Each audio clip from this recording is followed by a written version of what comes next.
بسم الله الرحمن الرحيم. الحمد لله والصلاة والسلام على رسول الله وعلى آله وصحبه ومن والاه. أما بعد، سبحانك لا علم لنا إلا ما علمتنا إنك أنت العليم الحكيم. Ndugu yangu katika iman, assalamu alaikum wa rahmatullahi wa barakatuhu. Ikiwa tunaendelea na silsila ya athari nzuri za kuyajua majina ya Allah subhanahu wa ta'ala matukufu pamoja na sifa zake tukufu, tuliona katika vipindi vilivyopita athari namba moja kwamba kumjua Allah kwa kupitia majina yake matukufu na sifa zake tunapata athari ya kumpenda Allah, haki ya kumpenda. Leo hebu tutazame athari ya pili. Miongoni mwa athari zinazopatikana katika kumjua Allah subhanahu wa ta'ala na kuyajua vizuri majina ya Allah matukufu, tunapata athari ya ashauqu ila Allah, kuwa na shauku kwa Allah subhanahu wa ta'ala.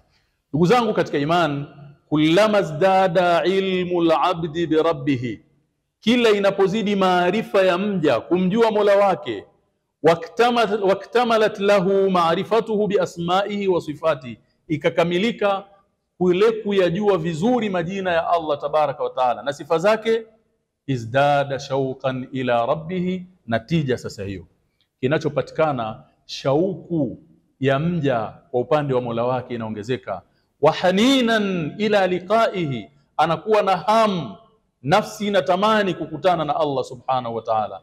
Falmahabbatu washauqu ila almahbub tabi'ani lililmi bihi, viwili hivi, mapenzi ya kukutana na yule unayempenda na shauku na hamu ya kumuona, vinatokana na kule kumjua. Nisimame kidogo hapa ndugu yangu katika imani, turudi sasa katika mifano ya kibinadamu. Hivi kweli unaweza ukawa na hamu ya kukutana na mtu usiyemjua, ambaye humjui kwa dhati yake wala huzijui sifa zake, kwamba una hamu ya kukutana naye? Abadan. Lakini wakati mwingine kibinadamu unaweza ukatajiwa mtu fulani, kuna mtu fulani mashallah, yani ni mkarimu yule bwana, kila anayekutana naye mashallah yajudu alayhi, anamfanyia wema, anamfanyia kadha, ukatajiwa sifa zake mpaka ukawa na hamu ya kukutana naye. Kwa hiyo kwa upande wa Allah jalla wa ala haihitaji maelezo. Tatizo ni kwamba tu nafsi zetu zimeghafilika au zinaumwa. Lakini lau tukiitazama dunia hii, tukatazama neema za Allah zilizotuzunguka, zinatupa picha ya waziwazi juu ya ukarimu wa Allah subhanahu wa ta'ala, juu ya wema wa Allah subhanahu wa ta'ala juu yetu, ambao hauhesabiki wala haudhibitiki kwa idadi. Haya kwa muumini yanatakiwa yampe shauku ya kukutana na Allah subhanahu wa ta'ala. Ndio maana Mtume alayhi salatu wassalam, ambaye ni a'raful khalqi bi rabbih, ndiye mwenye kumjua zaidi Allah subhanahu wa ta'ala kuliko viumbe wote, kana yakulu fi duaihi alayhi salatu wassalam, ilikuwa daima akisema katika dua zake Mtume sallam, as'aluka shauqa ila liqaik, na kuomba Mola wangu upe shauku daima moyo wangu kukutana na wewe ya Allah subhanahu wa ta'ala. Hii ni nini? Ni kutokana na vile alivyokuwa akimjua Allah subhanahu wa ta'ala. Ndugu zangu katika imani, hadha li'annahu kullama izdada ash-shawqu ila al-mahbub kanat al-ladhatu bil-qurbi minhu a'zam. Kila unapokuwa na shauku ya kukutana na yule umpendaye, bila shaka ile ladha ya kuwa karibu naye inakuwa ni kubwa. Bali sio hivyo tu, linazaliwa jambo lingine, as-sa'yu ila mardati al-mahbub. Utakuwa ni mwenye kwenda mbio katika yale yanayomridhisha kipenzi wako unayempenda. Tazama mifano ya kibinadamu.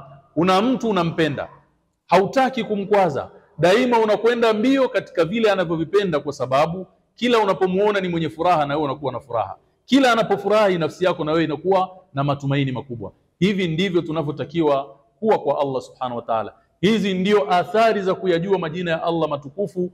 Hizi ndio athari zinazoingia katika nyoyo zetu, zikatutengenezea imani zetu, zikatengeneza mahusiano yetu yakawa mazuri na Allah subhanahu wa ta'ala.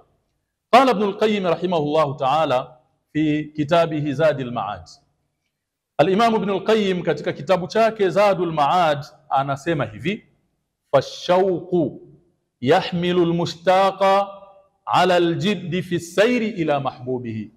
Shauku daima huwa inambeba na kumsukuma mwenye shauku kufanya bidii kumwendea yule ambaye ana shauku naye. sawa sawa. Kisha akasema wayaqrubu alayhi at-tariq, ile shauku inaifanya njia ya huyu mwenye shauku iwe ni karibu.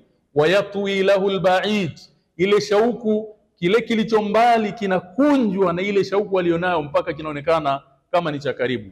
Wayuhawwinu alayhi al-alam wal-mashaq, na inafanya maumivu anayoyapata kwa sababu ya shauku ya yule anayempenda wala hawezi kuyahisi. Nikupe mfano ambao wa karibu tutaweza kuelewa. Tazama mtu kampenda mwanamke, mkewe mathalan. Angalia ni kiasi gani ambacho si tunapata tabu kama wanaume. Unafight, wakati mwingine unafanya kazi ngumu, unapitia changamoto mbalimbali ili tu upate kumnunulia zawadi mke wako, umpelekea furaha. Ile hamu ya shauku ya mapenzi ulionayo kwa mke wako inakufanya unapambana, unapata dhiki. Wanaume tunatafuta katika mazingira magumu. Yuko mwingine kazini anakufanya kazi anatukanwa, na wakati mwingine inawezekana unatukanwa na mtu ambaye ni mdogo kwako, lakini ana pesa, ndio bosi wako kakuajiri, atakufokea, atakutukana. Kwa nini? Ili tu nipate chochote nikipeleke nyumbani, watu wangu wapate kufurahi. Hayo ndiyo mapenzi. Sasa ukimjua Allah kupitia majina yake na sifa zake, ukampenda, ukisha kumpenda Allah subhanahu wa ta'ala, shauku inaongezeka. Na hii shauku ulionayo inakutengenezea kitu kingine, kuyaona maumivu ni mambo ya kawaida. Maumivu yapi? Tabu, dhiki inayopatikana katika taa. Kulazimisha moyo uumie kuyaacha asiyoyapenda mpenzi wako ambaye ni Allah subhanahu wa ta'ala. Haya mambo yamekaa namna hiyo. Wa huwa min a'zami ni'matin an'ama Allahu biha 'ala al-ibad. Miongoni mwa neema kubwa ambazo Allah subhanahu wa ta'ala amewapa tunu baadhi ya waja wake ni hii neema ya kuwa na shauku ya kukutana na Allah subhanahu wa ta'ala kwa sababu ya kumpenda. Ndugu zangu katika iman, kila inapokuwa ar-raghbatu fil mahbubi wash-shauqi ilayhi aqwa fil qalb, ile hamu na shauku ya kukutana na yule anampenda kadiri inavyokuwa ni kubwa katika moyo wa mtu, kanatil ladhatu bilwusuli ilayhi atam, ladha ya kukutana naye inakuwa ni timilifu zaidi. Unaona, kwa mfano unaweza ukawa huko pahala fulani, labda huko nchi fulani kama sisi kwenye taifa letu la Tanzania. Nafsi yako kwa Waislamu, nikupe mfano tu wa Waislamu. Kila Muislamu mwenye iman anatamani kufika Makka. Nadhani hii tunakubaliana sote.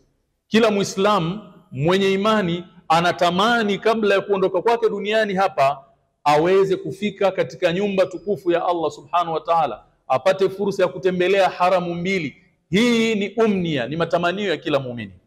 Sasa kadiri shauku inavyokuwa ni kubwa, ndiyo ladha inavyokuwa kubwa. Nimepata kuzungumza hii, bali imenitokea mimi mwenyewe, lakini nimepata kuzungumza na baadhi ya ndugu zetu waliokwenda haji. Unamuuliza swali mpaka anashangaa, "Shekhe, umeanza au umefikiria nini mpaka kuniuliza hivi?" Unamwambia, "Hebu nieleze kaifa kana shu'uruka wa kaifa kanat hasasiyatuka awwala ma ra'aita al-Kaaba." Yani pale ulipofika haram, ukaona ile ndiyo Masjidul Haram, ukaingia ndani ya msikiti mtukufu, ukaiona al-Kaaba, ulikuwa vipi katika hisia zako na mawazo yako? Akwambia, "Wallahi nilijikuta nalia tu na sikujua kwa nini ninalia." Ambia, "Haswa hakadha shauqu ila al-mahbub, hakadha yasna'u ash-shauqu wa hakadha tasna'u al-mahabba wa hakadha sha'nu al-iman." Hivi ndivyo inavyofanya iman, kwa sababu sisi Waislamu nyoyo zetu zimefungamanishwa na hapo. Na hii ni dua ya baba yetu Ibrahim alayhi salatu wasalam, "Faj'al afidatan minan nasi tahwi ilayhi." Kwa hiyo moyo wa muumini ambaye ni kamilul iman, hapana shaka ana shauku ya kufika katika nyumba tukufu ya Allah subhanahu wa ta'ala. Fakaifa kukutana na Allah jalla waala ikiwa wewe ni muumini ambaye uliishi kwa kumjua Allah subhanahu wa ta'ala, ukazijua sifa zake, ukayajua majina yake, ukaziishi athari za majina yake. Hapana shaka shauku ya kukutana na Allah subhanahu wa ta'ala inakuwa ni kubwa, na kila unapokuwa na shauku na kukutana na Allah, basi Allah jalla wa ala naye anakuwa na shauku ya kukutana na wewe, kwa sababu hivi ndivyo alivyo Allah subhanahu wa ta'ala, Mola wetu mtukufu mkarimu, kwamba ukijikurubisha kwake yeye anakuja zaidi, ukimwendea unatembea yeye anakukimbilia Allah subhanahu wa ta'ala, na hii ni mapenzi ya Allah jalla wa ala kwa waja wake. Kwa hiyo leo tuhitimishe kwa kuzingatia pointi hii, anna kullama kana alilmu billahi atam kanat mahabbatuhu akmal. Kila inapokuwa maarifa yako ya kumjua Allah yanaongezeka, yanatimia, basi hapana shaka na mapenzi yako yatakuwa yanatimia zaidi kwa Allah. Kichukue kama kipimo kwamba tazama ni kiasi gani unampenda Allah, utapata jawabu kwamba kumbe una gap kubwa sana, haujamjua Allah subhanahu wa ta'ala. Kwa nini usipupie kumjua Allah ili mapenzi yako yaongezeke kwa Allah subhanahu wa ta'ala? Leo naweka kituo hapo, insha Allah tukutane katika halaka nyingine inayokuja. Wabillahi tawfiq.